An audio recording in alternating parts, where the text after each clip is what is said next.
From Lagos, Nigeria, this is News Central. I'm Adeshawa Joshua. Top stories tonight.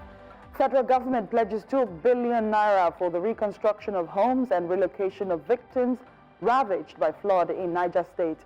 Department of State Services seeks restraining order to stop Patotomi from rallying for shadow government. And Russian President Vladimir Putin and his Ukrainian counterpart Volodymyr Zelensky trade accusations amid ceasefire talks. Telecom operators in Nigeria threatening to withdraw network support for banks over mode of USSD fee deduction. And in sports, reigning Nigerian champions Rivers Hoopers prepare to face Africa's finest club sides as the Basketball Africa League tips off weekend.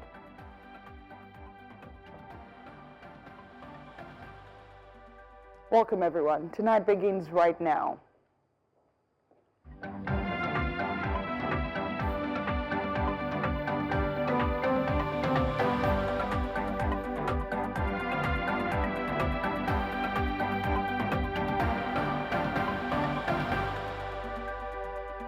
We begin tonight in Niger State, where Vice President Kashim Shettima has pledged 2 billion naira for the reconstruction of homes and relocation of victims ravaged by the recent floods in Mokwa community.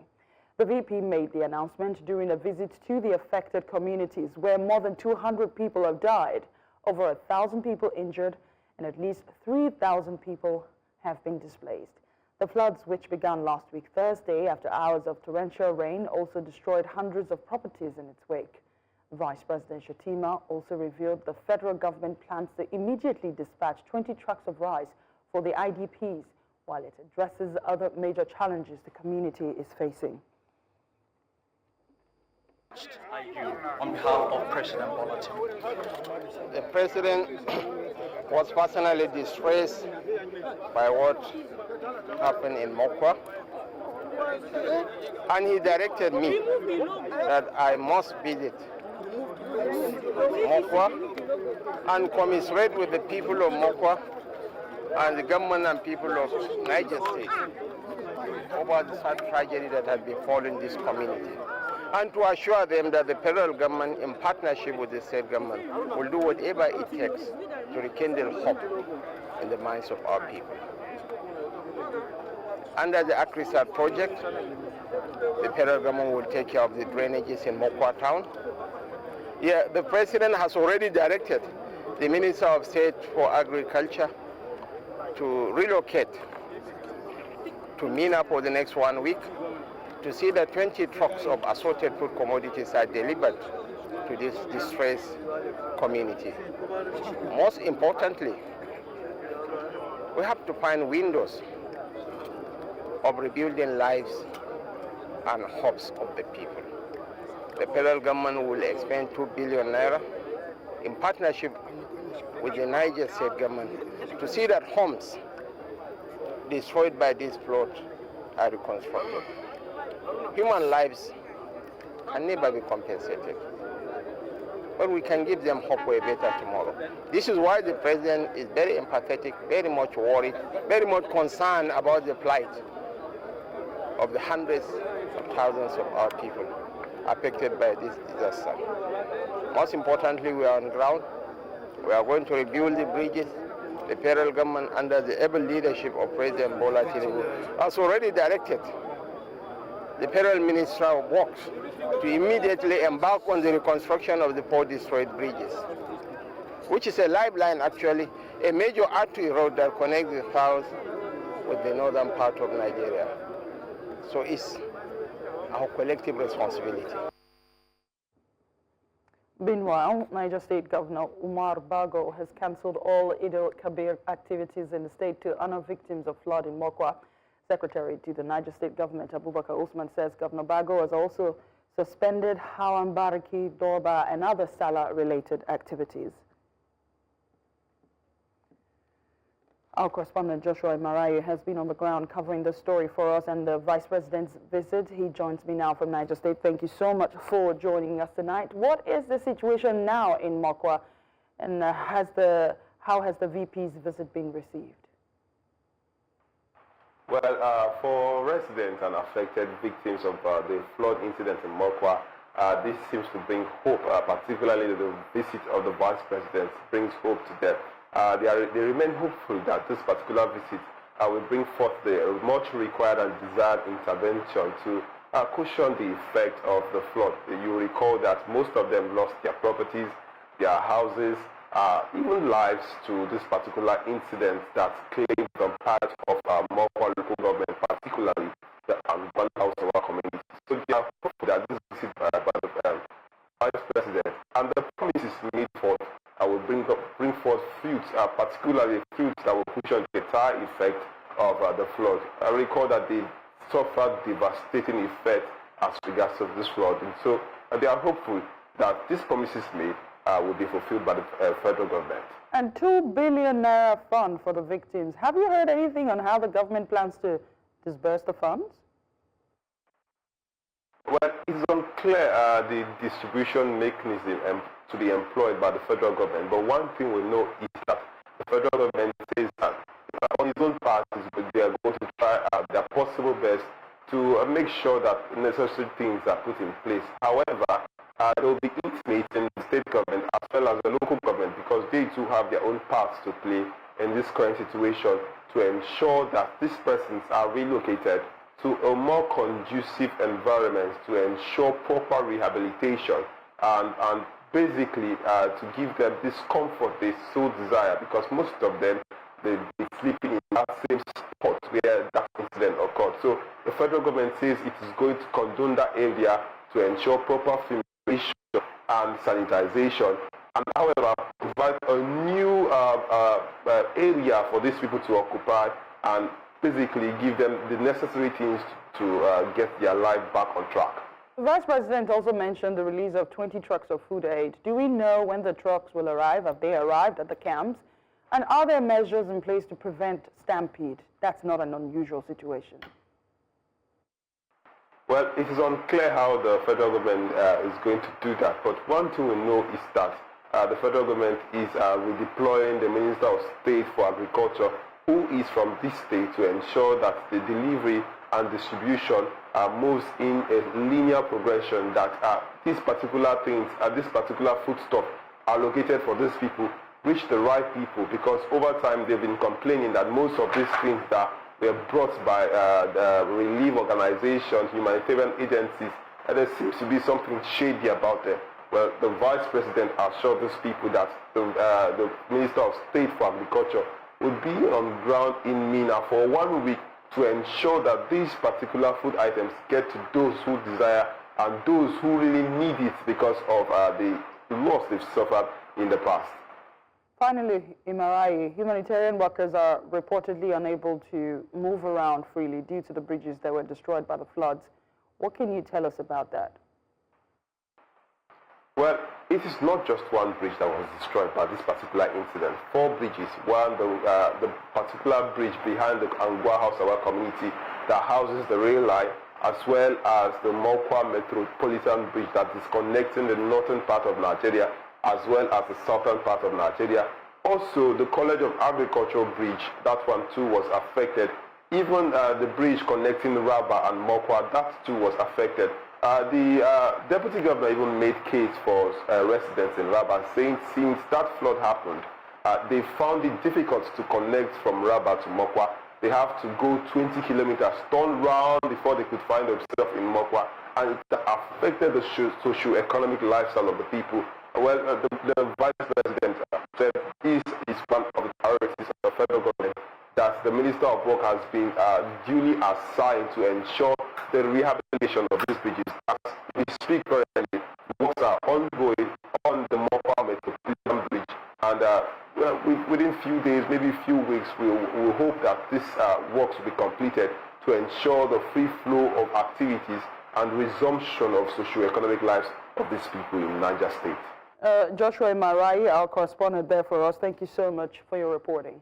Now let's bring in Dr. Raouf Sakariao, a policy analyst. He joins me from Abuja for more on the story. Thank you so much for joining us tonight.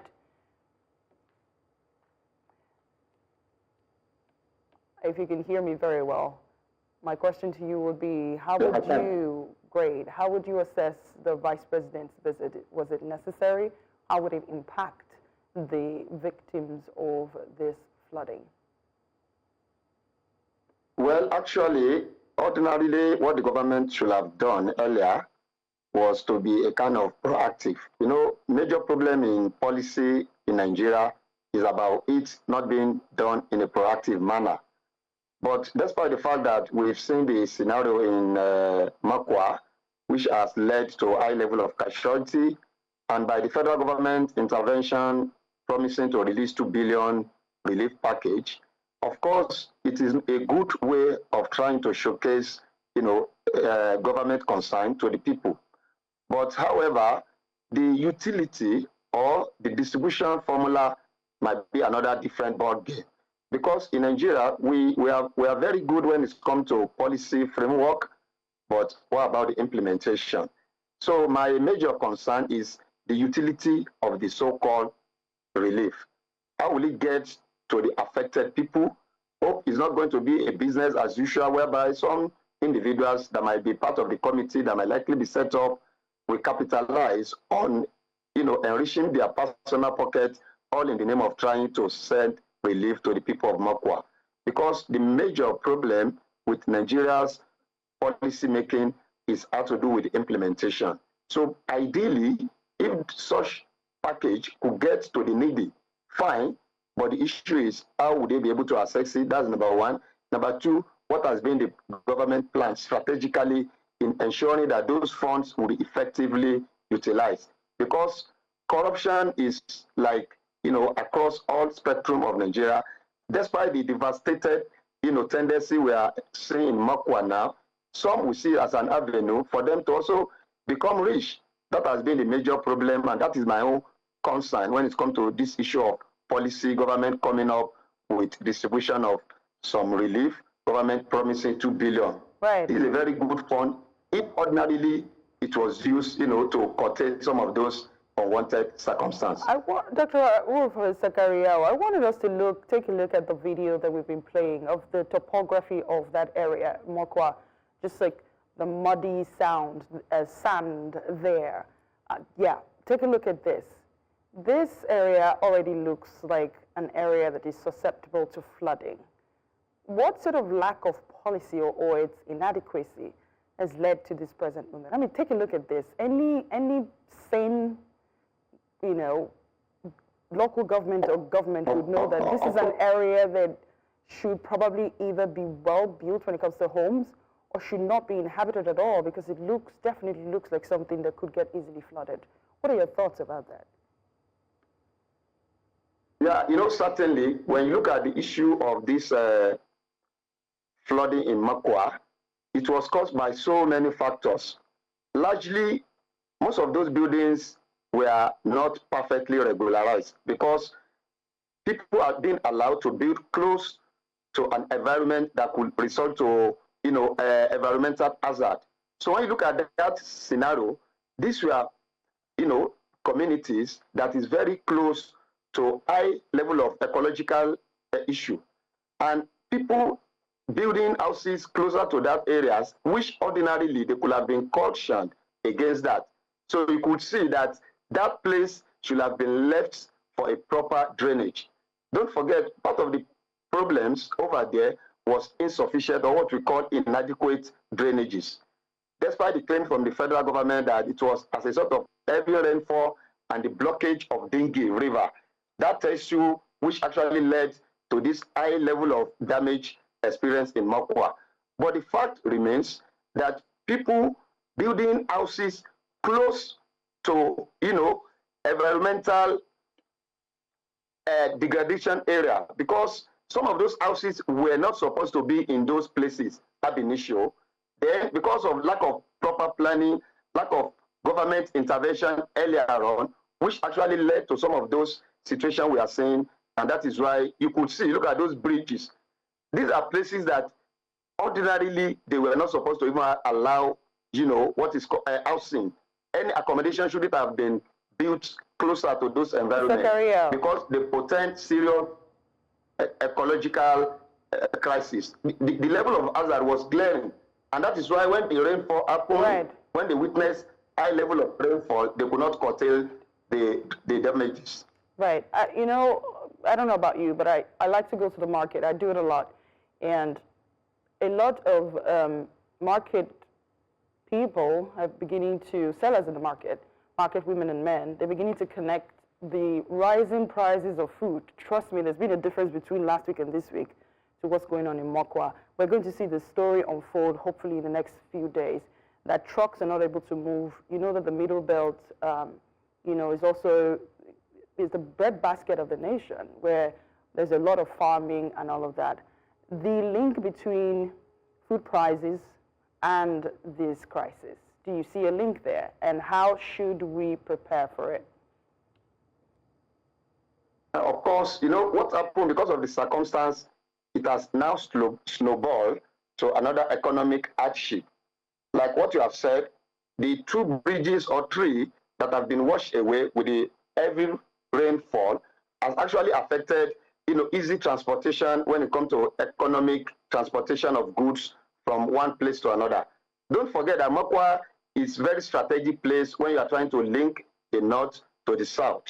And there is no way, when there is a problem with transportation, you could not move products from one state or from one community to another.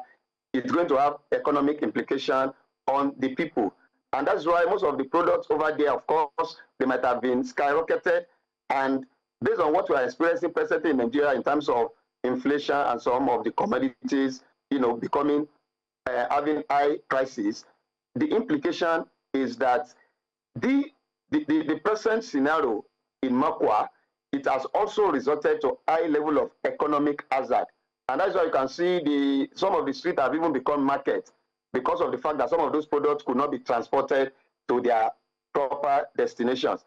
And invariably, the marketers, those bringing products from one state to another, they also need to sell their goods, though they have not actually gotten to their final destination. So by implication, you could see one of the consequences of the flood is the economic implication it has, because certainly some of the products will become more, you know, expensive, and for people to have access to some of the expected commodities, they might not find them in the market. So there is a linkage. It's a kind of a snowball effect of the consequence of the flood that happened in Mokwa, and that is what is snowballing to economic depression, or what you can call cost of commodities in the environment. All right then. Thank you so much for your thought, Dr. Raul Sakariao, a policy analyst. Thank you for joining us tonight. Coming up tonight, Tribunal upholds election of Lucky Aiyedatiwa as governor of Ondo State. Details of this and more after the break. Stay with us.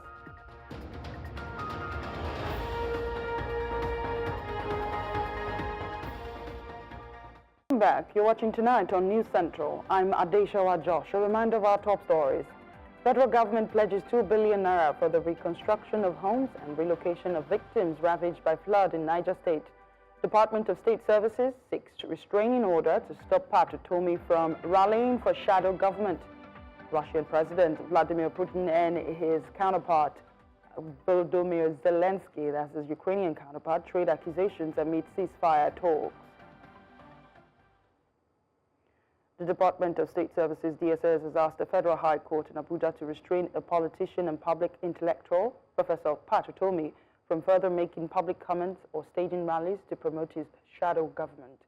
In a fresh application brought before the court, the Secret Services alleged that it became aware by intelligence reports that Utomi, who is out of the country and is due to return on June the 6th, plans to stage roadshows and rallies which it fears could lead to public discontent against President Bola Tinubu's administration.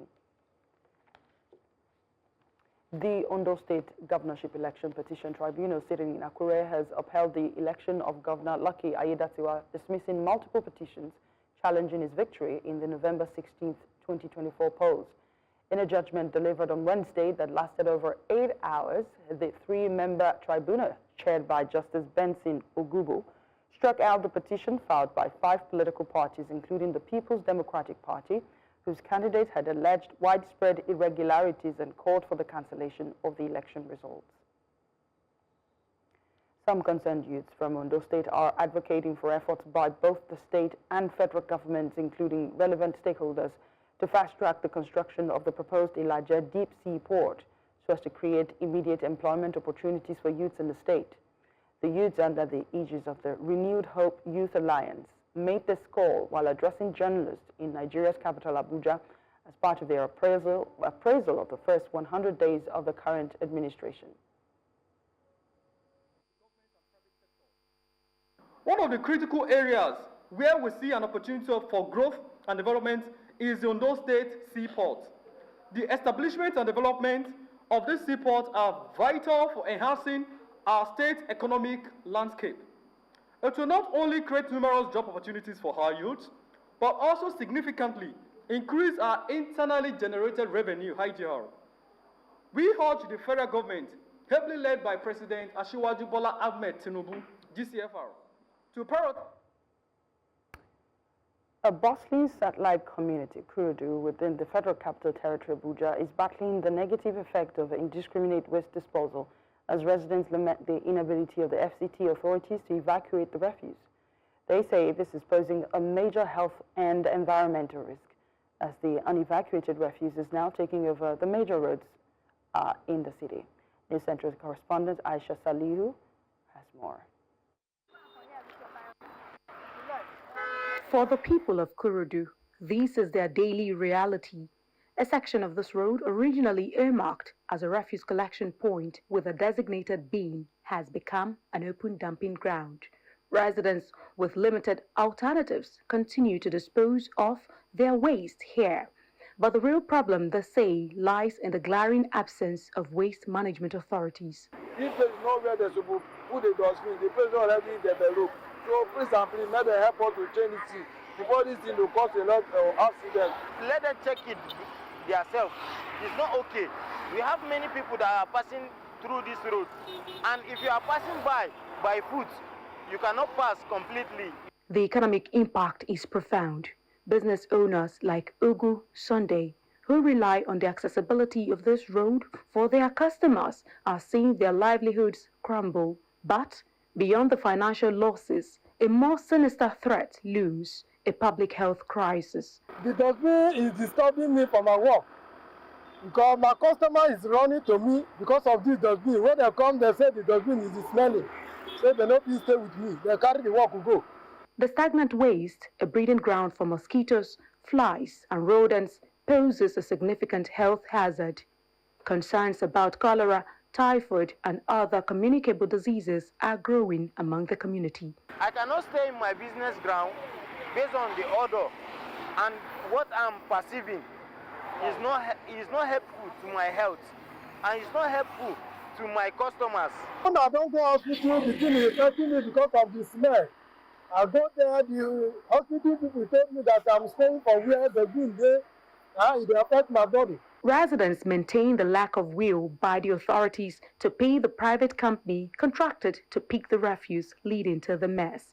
They are asking for intervention to reclaim their road, their livelihoods, and their health. The uncontrolled dumping of waste at this refuse disposal site between Kwegi and Kurudu satellite communities in the FCT has posed threat to the source of livelihoods for many residents in this area. One question remains: for how long will they continue to live like this without any intervention in sight? In the Federal Capital Territory, Abuja, for News Central, Aisha Salihu. The Edo State government, under the leadership of Governor Monday Okpebholo, has held its maiden edition of Pentecost Day. The day commemorates the descent of the Holy Spirit on the apostles and other followers of Jesus Christ while they were in Jerusalem celebrating the Feast of Weeks. News Central, Israel Eferobo reports. Service was well attended by government functionaries and residents alike, held at the Edo State Government House Chapel with the theme, The Rebirth of a New Edo. The event focused on the significance of the day. Special advisor to the Edo State Governor on religious matters, Apostle Sule Ezekuben, gave the opening remarks. May the Holy Spirit fall afresh upon us, empowering our dear leaders with wisdom, restoring broken systems, reviving our churches, and repositioning our land for supernatural greatness. Hallelujah. The governor of Edo State, Monday Okwebolo, who was represented by the Commissioner of Finance, Emmanuel Okiobo, spoke on the commitments and remarkable journey of development. We thank God for what He is doing in this season through the leadership of our governor. As the governor labors to rebuild and restore the state physically, we believe that the Holy Spirit is working to renew Edo spirituality. Residents were also not left out as they spoke on the significance of the day. If I want to really celebrate His Excellency, the governor of the state, who put together this program. I mean, his support was so massive. It's the rebirth of a new Edo. The rebirth, that means a new Edo is rising. And thank God for the governor we have today, who is really championing the birth of a new Edo state. The Pentecost, that on that day, the Spirit of God gathered the people of God, and it came down on them. And people began to speak in tongues. It is the Pentecost power. We're celebrating Pentecost. And it is the Pentecostal power, the Holy Ghost, that keep the church going. Without it, the church is empty. The influence of the Spirit of God has entered into Edo State. And that's just what I got from this whole thing today. And I'm so blessed, knowing that the power of God has taken over Edo State. With the maiden edition of the Pentecost celebration in Edo State, the citizens are hoping that the significance of the day will translate into development of the state and in the lives of the people. In Benin City, Edo State, for News Central, Israel Ifirobo.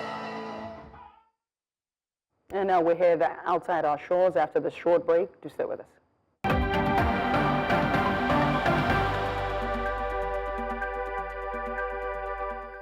Hi, Mark. Good evening from Lagos. Hello, Mark. Okay, I don't think he can hear me. Mark, can you hear me? I can hear you, great. Hi, how are you?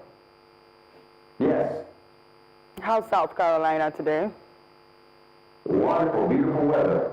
Oh, that's wonderful. All right, we should be coming to you in how many minutes, guys? Less than a minute. We should be with you in less than a minute. When can we see this live, then? Is this live? Yes, it is live. And it's live on YouTube. You can watch it now on YouTube. Just...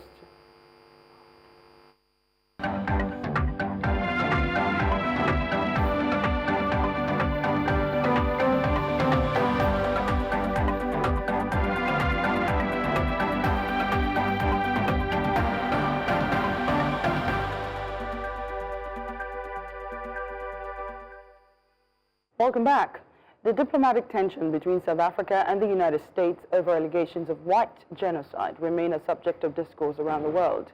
The controversy surrounds land reform policies aimed at addressing historical injustices, and the U.S. has raised concerns over reported land expropriations and violence, sparking debates on human rights and property rights. South Africa maintains its land reform aims to rectify past wrongs while protecting all citizens' rights. The situation highlights complexities of balancing historical redress with protecting individual rights, while President Ramaphosa recently visited the White House to clarify the stance with President Trump. Analysts say it was not enough to put the issue to bed. Well, let's see if we can put the issue to bed with Mark Burns, African-American televangelist and President Trump's advisor. He joins me from South Carolina. Thank you so much for joining us tonight. Happy to be here. Happy to be here. You've just visited South Africa to assess President Trump's claims of white genocide and systematic killing of white farmers. What are your findings? Well, let's be clear. President Trump never did say white genocide. I think that message is a term that has been going on for a while, obviously prior to President Trump's presidency. I mean, this is something that white Afrikaners and others have been claiming all the way back since President Obama days. And so, I do believe, having been on the ground in South Africa and having spoken to, farm apartheid leaders, spoken to business, white Afrikaners or white South African business leaders, they were shocked and dismayed that that was the claim that was headed to the coming out of the White House because of these 49 South Africans who were claiming that they needed to be out of South Africa because they were feared of their lives. But let me be clear about something, because I don't think there's white genocide. I think, and I also don't think that there's a systematic killing of white people. But there is, however, violence that is happening to minorities in the rural parts of South Africa. And so I wanted that part to be clear. As a minority here in the United States of America, I sympathize with the white Afrikaner who, they are the minority, and there are cases after case after case after case of violence happening to some of these white farmers. Is there systematic killing? No, that's not happening. Are whites in South Africa being harmed in the rural parts, not in the city parts, and not in like Johannesburg and Pretoria, etc., but in the rural parts of South Africa? Yes, and that's why President Trump brought it up. So it is clear we need to speak for the minorities around the world.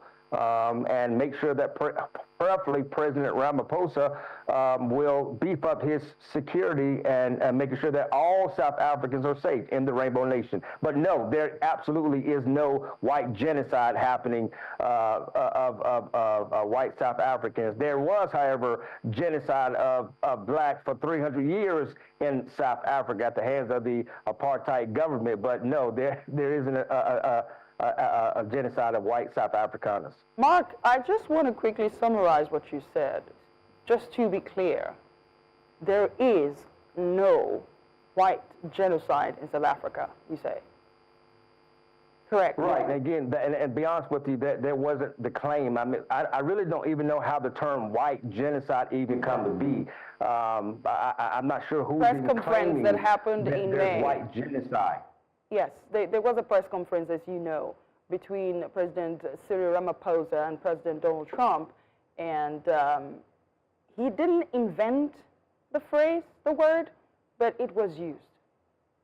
I hope my producers can find a clip of the president using the term, but it was used. That was the claim, and the conversation got very heated after that.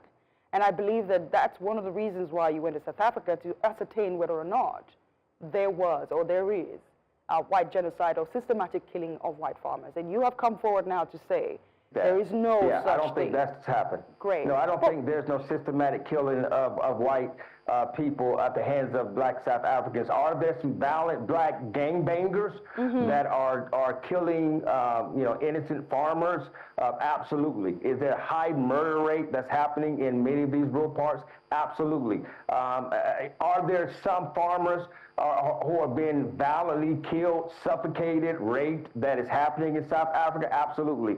Are some of these killings race-related? I wouldn't doubt it.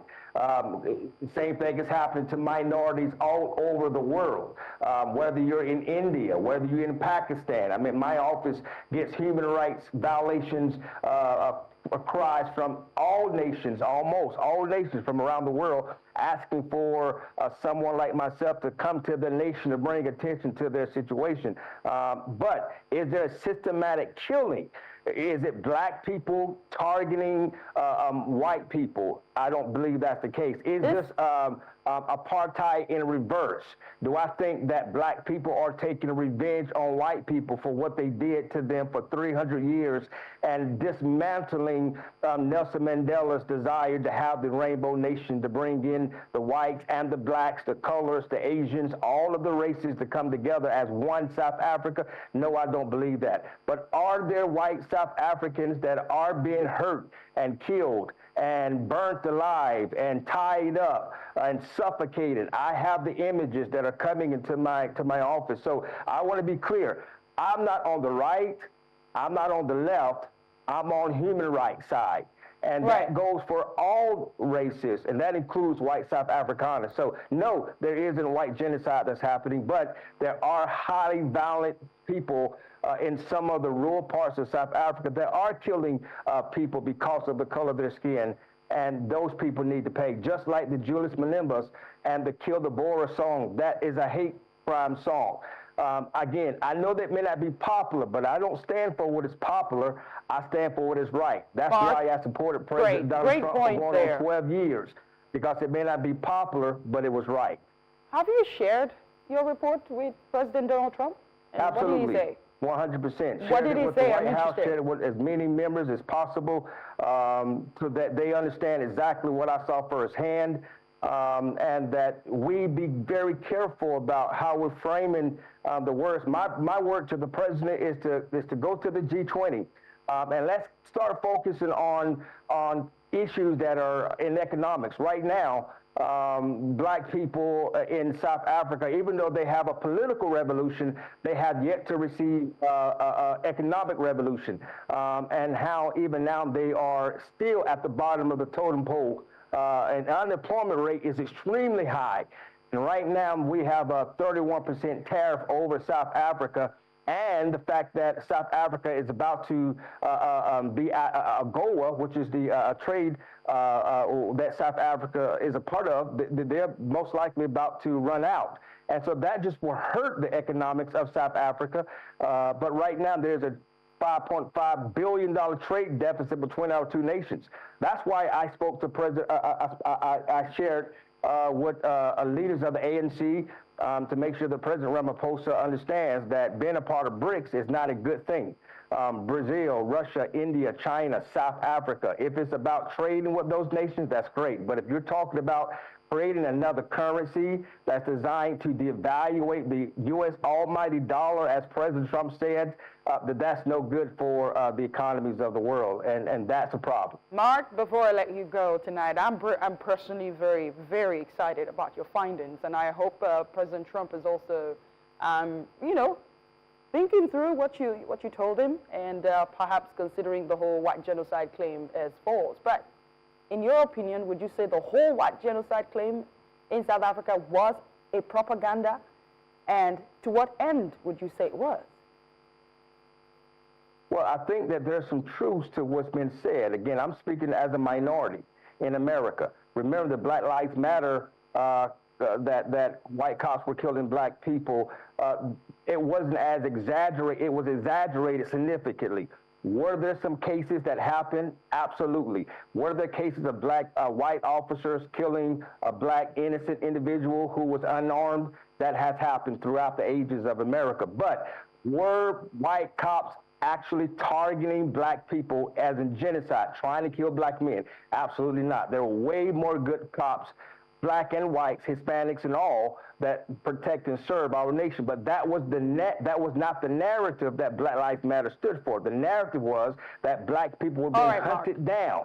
Right. And they were being targeted. So let me just say this. It's important that you understand this. Are there some cases that white people are being targeted in South Africa because they're white? I wouldn't doubt that's to be true. And so my prayer is that all South Africans be protected. But there absolutely is no white genocide that's happening in South Africa. How will your findings now impact the South Africa-U.S. relations? No more tension, do you think? Well, again, I think that President Trump and President Ramaphosa's meeting reset the relationship between the two nations so that, again, the relationship has been strained. I mean, what President Zuma and siding with Russia and just the strain that happened on our relationship, the corruption that is happening, many believe that's happening in the ANC. And even under the current presidency, those things have to be investigated. But at the end of the day, President Trump is not the president of the world. Yes, America has the largest economy. Yes, we are the world superpower. Yes, President Trump, in my opinion, is the greatest U.S. president we've ever had in our lifetime. But he's not the president of the world. It is up to the South Africans to do what they need to do to protect their home and their lands. But I believe that our relationship with Africa as a whole, like the great nation of Nigeria, it's my second favorite country to go to. I've been to Lagos. I've been to Port Harcourt. I've been to Koza Ministries, and I've been to The Rock in Lagos, Nigeria, and Dr. David Ibiobi, Salvation's Ministry. These are, I call my brothers in the Lord. And so I know there's a lot of great work that's happening in Nigeria. So my prayer is that our relationships with Africa as a whole be strengthened. Removing China, removing Russia, and strengthening our relationships in the great continent of Africa. You know what, Mark? You're welcome again to Nigeria. We're looking forward to welcoming you again. Thank you so much for your thoughts tonight. Mark Burns, televangelist and President Trump's advisor. Thank you.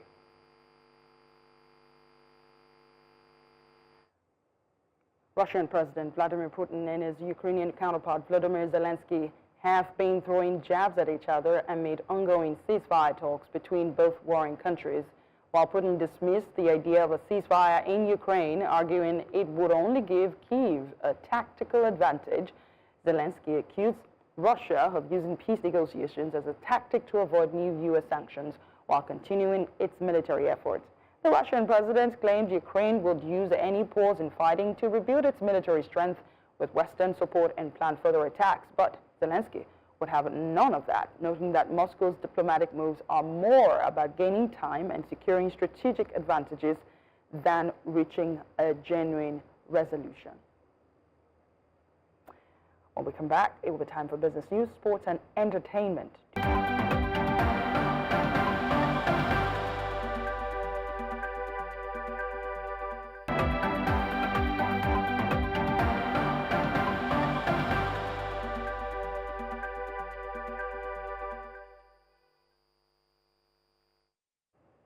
Well, it's time for Money Talks with Perpetual. Perpetual, what do we have? Well, it's banks and telecom operators again at it, but of course you get the details after this time out. Stay with us.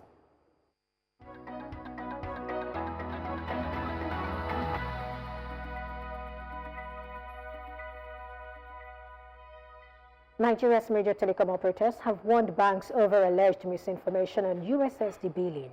Under the Association of Licensed Telecom Operators of Nigeria, they threatened to suspend USSD services unless banks correct misleading statements and settle outstanding debts. This follows banks' notices claiming the Nigerian Communications Commission directed that USSD charges be deducted from mobile airtime. Alton refuted the claim, saying the billing change was a joint agreement with conditions. Alton insists banks must first repay debts before implementing the new model, warning that failure to comply could lead to service withdrawal. President John Mahama has defended the newly approved $1 Ghana cedi charge per litre of fuel, calling it vital to save Ghana's energy sector. Speaking at the National Economic Dialogue today, he cited the sector's $3.1 billion debt and urgent fuel needs for thermal power. The levy passed under a certificate of urgency is expected to raise 5.7 billion Ghanaian cedis annually to fund fuel procurement and pay down legacy debt. Mahama promised strict oversight, regular audits and transparent reporting, stressing that failure to act could derail national productivity and threaten Ghana's macroeconomic stability. To the stock markets now, the market extended its positive run as gains in Wando, GTCO and First Holdco drove the all-share index higher. Consequently, the month-to-date and year-to-date returns settled at 0.9% and 9.58% respectively. Now let's take a look at the snapshot. You can see it's up 32 basis points. The all-share index maintaining the 102,000 mark, which it crossed on Monday at this time 112,781.73, and you have the market capitalization at 71.11 trillion naira. Now, on the sectoral front, the performance was largely positive as 4 out of 5 sectors under our coverage closed in the green. Beginning with the banking sector, you can see it's up 87 basis points, and that's because financials attracted fresh bids today. And insurance is also up 35 basis points. Looking at oil and gas, it is the biggest winner for the day at 92 basis points up. And that, of course, can be attributed to Owando's 10% rally to 51 naira 70 kobo. And then you have consumer goods, they're up 50 basis points. And of course, it continues to rally, supported by sustained appetite for food and beverage counters. Finally, you have industrial goods bucking the trend, being the only one that closed in the red, down 1 basis point. And that's a wrap on business tonight. I am Perpetual Fast Repeater. Tonight continues.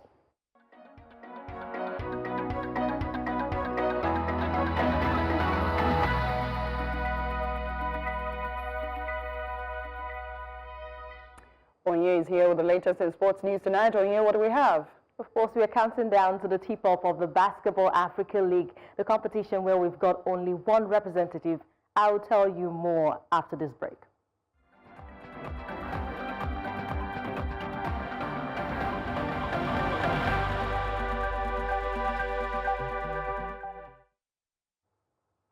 Nigerian champions Rivers Hoopers are getting ready to complete this year's Basketball Africa League playoff in Pretoria, South Africa. The team arrived at their base on Tuesday, June 3rd, and immediately commenced training ahead of their seeding match on Saturday against U.S. Minister of Tunisia at the Sunbet Arena. Rivers Hoopers finished third in the last season competition and will face competition from 7 of the top basketball club sides in Africa. Of course, we've got, speaking to our South African correspondent, Bongami Siziba, team coach Ogo Daudu and the captain, Kevin Amayo. They are confident of a better showing this time around. Well, we're in the seeding game, which we were playing on Saturday. We were playing against US Monastir. It's a team that we've played before. We were in the same conference last year, so we played them twice, and we also played them in the quarterfinals last year too. So it's a team that we basically know, but of course it's a different team this year. So we're going to do all the necessary things to do to make sure that we win that game and have a better seeding for the quarterfinals. No game in the BL finals is going to be an easy game, so it's difficult to predict. All teams are difficult, no matter what you think about it. Just have fun. To be honest, nobody knows what we can do. Just go out there, play, and just play free, and then just play hard, and play one possession at a time, and we'll be fine. Brazil defeated Nigeria by 5 runs under the Duckworth Lewis Stern, the method on day 2 of the 2025 Kubuka Women's T20 International Tournament at the Gaganga International Stadium in Kigali, Rwanda. The rain-affected match was reduced to 12 overs, with Brazil setting a revised target of 54 runs for Nigeria. Now, despite a spirited effort, Nigeria managed 50 runs in 11.5 overs, falling just short. Earlier, Nigeria posed 92 all-out in 20 overs, with Adesola Adekunle scoring 6 runs in a lower order effort. Of course, in reply, we had Brazil. They reached 59 4 overs in 12 overs, with Roberta England top scoring with 27 runs. Rain interruptions played a significant role throughout the match. This marks Nigeria's 2nd straight loss in the tournament, having earlier fallen to Zimbabwe in their opening match. Unfortunately, a celebratory parade in Bangalore, the capital of India's southern Karnataka state, turned tragic on Wednesday when a stampede broke out among massive crowds celebrating a local cricket team's victory. Reports from Indian media indicate that up to 11 people have died, though Karnataka, the deputy chief minister, that's D.K. Shivakumar, could not confirm the exact toll.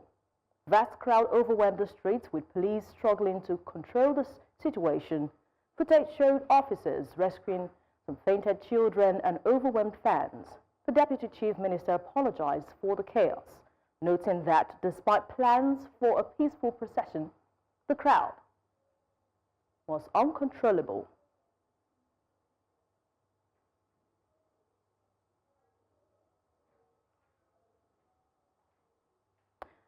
May the Lord grant the family of the deceased, the fortitude to bear that loss, unfortunate incident. But that's it in the world of sport.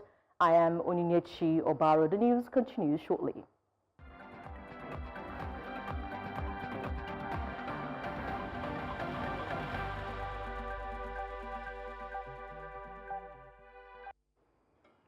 Adewa joins me tonight with the latest in entertainment news. Adewa, what do we have tonight? Well, tonight, I think the DJs are in the spotlight, and not for good reason, I would say, but I'm going to give you all the details shortly.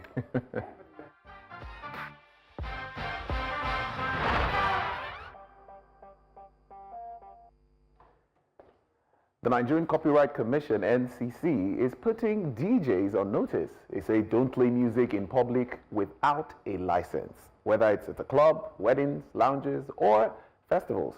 If you're spinning tracks without permission from the music owners, you are breaking the law. And yes, it could cost you big fines starting from 1 million naira to even a jail time of 5 years. Wow.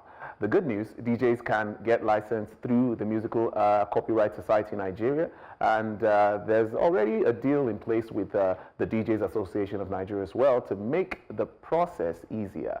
The NCC says it's ready to start arresting and persecuting those who ignore the rules. So, Adeshawa. Don't ask me. I've got a lot to say about that. It's quite, I don't know, like, Are the artists complaining? Actually, you know what? I can imagine that there's a party going on and the people who have come to arrest them will first go to the party, dance. When they're done, then they'll go. So yeah, follow us. Join us. Because I'm like, what? That's such spoil sports. But yeah, I see where this is going. Okay. It's to protect the musicians. Yeah, but are the DJs really ripping the artists off? At least they're helping them to promote the music, don't you think? If a DJ is spinning your track at a party or at different festivals, it gives you more publicity as an artist. People can hear your You song. know there's some DJs who won't play your music if you don't pay them. Because they're top-rated DJs. If you want your songs to get on certain airwaves, don't want to mention names, as early as like 15 years ago, your songs don't get played until you give them. Until you pay, and it's some kind of promotion. Yeah. So honestly, I don't know. Okay, well, let's see. Maybe when we have events now, they won't be playing music anymore. We'll just be there come on, clapping don't our be silly. Well, that's what we have on entertainment tonight.